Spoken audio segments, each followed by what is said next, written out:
Dans la vallée de l'Andelle, tout près de l'abbaye de Fontaine-Guérard, belle abbaye cistercienne tenant son nom de sa source bienfaitrice qui guérit, se dressent, au-dessus des frondaisons, les ruines d'une cathédrale industrielle.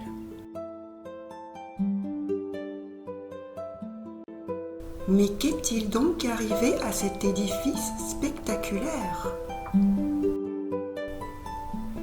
Je vais vous le raconter à travers la saga des filateurs de Deauville-sur-Andelle. François Guéraud, architecte réputé pour avoir notamment réalisé les plans du château voisin de Radepont, acquiert l'abbaye en 1792, devenue bien nationale à la Révolution. Contrairement aux propriétaires actuels, qui y organisent de nombreuses manifestations culturelles, cette acquisition n'est pas motivée par l'amour des vieilles pierres, ni par leur intérêt architectural et historique, mais par un projet industriel. L'abbaye servira de carrière de pierre pour construire une filature de laine. Après avoir drainé les marais insalubres et les ruisseaux et rehaussé le niveau du sol, il installe plusieurs usines de part et d'autre du pont de pierre séparant les deux bras de l'Andelle. Le site devient ainsi un centre industriel très actif. Après sa mort, son fils Jacques ajoute une filature de coton. Mais, à cause de la concurrence d'une contrebande très active provenant d'Allemagne et de Suisse, la filature fait faillite et licencie près de 400 personnes. En 1821, elle est adjugée au baron Jacques Levavasseur, déjà propriétaire de plusieurs filatures dans la région rouennaise. Également armateur maritime, il importe lui-même sur ses vaisseaux les cotons d'Amérique et d'Inde. Il entreprend de nouveaux grands travaux de relèvement du niveau des eaux pour utiliser la force hydraulique de l'Andelle dans ses moulins. À sa mort, son fils Charles hérite du domaine et achète le château de Radepont. 3 usines fonctionnent de part et d'autre du bras droit de l'Andelle et un petit bras alimente un moulin à blé. Malheureusement, un incendie détruit entièrement la filature en 1851. Charles Levavasseur, anglophile mystique et mégalomane, reconstruit la filature dans un style néo-gothique anglais. Il rehausse les berges du canal droit pour alimenter la nouvelle grande filature, qui est achevée en 1860. Elle comporte 2 bâtiments. Le bâtiment principal mesure 96 mètres de long par 26 mètres de large sur 5 niveaux, avec 4 tours de 36 mètres placés aux angles pour dissimuler les cheminées. Il est éclairé par de grandes fenêtres ogivales avec rosaces et gables sur les 2 façades. Le bâtiment secondaire a le même style, mais il est plus petit et sans tour. En 1874, elle subit un second incendie et est mise hors service. Le journal de Rouen relate ainsi cette catastrophe. Un feu terrifiant s'est déclaré dimanche matin à Radepont, dans la filature de M. Charles Levavasseur. Le feu s'est élancé d'une salle du bout de la filature, et son action a été si prompte, si dévorante, qu'à 12h30, la magnifique usine n'offrait plus qu'un spectacle de décombres, entouré de hauts murs fumants et calcinés. Le spectacle était d'une inénarrable grandeur. Par les fenêtres ogivales, qui n'ont pas moins de 18 mètres de hauteur, s'élançaient des jets de flammes et de fumée. Par la grande porte donnant sur la salle des machines, un véritable torrent de feu se précipitait sur le bâtiment voisin, et ceci malgré une séparation de 25 à 30 mètres. Tout disparaissait dans un tourbillon incandescent. 300 ouvriers restent sans travail par suite de ce malheur.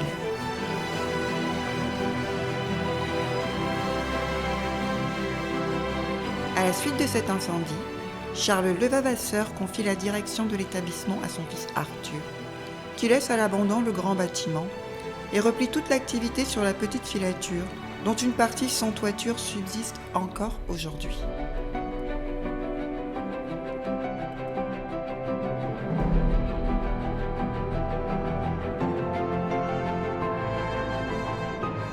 Charles meurt en 1894, sans laisser de lui une image très sympathique. Il était député et se prononça à l'Assemblée pour le maintien du statu quo de l'esclavage et en exposa les raisons dans son livre « Esclavage de la race noire aux colonies françaises ». Si aujourd'hui je croyais entrevoir, comme M. de Tocqueville, que la race blanche, celle qui porte dans son sein la civilisation et les Lumières, fut appelée à succomber dans les Antilles, par l'affranchissement des Noirs, je me prononcerai pour le maintien de l'esclavage. Il combattit toute fixation d'un nombre maximum d'heures de travail pour les ouvriers, même pour les enfants, que, par humanité, on ne devait pas se séparer de leurs parents. Il était très procédurier vis-à-vis de ses voisins, fournisseurs et clients, pour se soustraire à ses obligations ou exiger plus que son dû. Dans tous les cas, il est bien démontré pour tous aujourd'hui que M. Levavasseur m'a rendu la victime d'une manœuvre dont lui seul a le secret, qu'il a terni ma réputation, compromis mon industrie, porté atteinte à mon crédit, et m'a causé une perte considérable en temps et en argent pour servir des intérêts qui lui sont propres qu'il ne veut pas avouer. Les propriétaires en aval de ces installations étaient tantôt mis à sec, tantôt submergés au gré de ces manœuvres du barrage supérieur.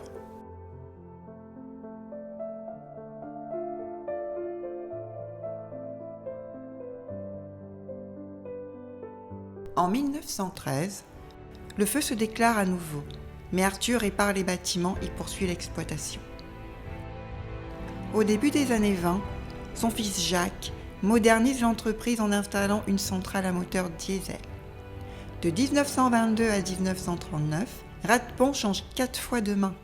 Vers 1922, le château et son parc comprenant l'abbaye sont acquis par une famille d'industriels, puis revendus en 1937 à un négociant en bois, qui, après avoir débité tous les arbres de son domaine, le revend à un particulier. Ce dernier le lègue à l'armée du Salut, qui en devient ainsi propriétaire à son décès en 1939 et le restera jusqu'en 2013.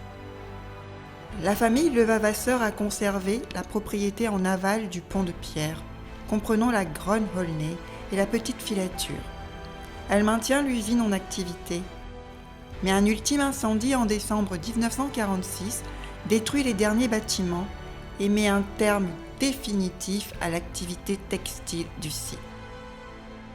Seul un bâtiment est reconstruit, au droit du barrage, pour y installer une turbine fournissant du courant au réseau EDF.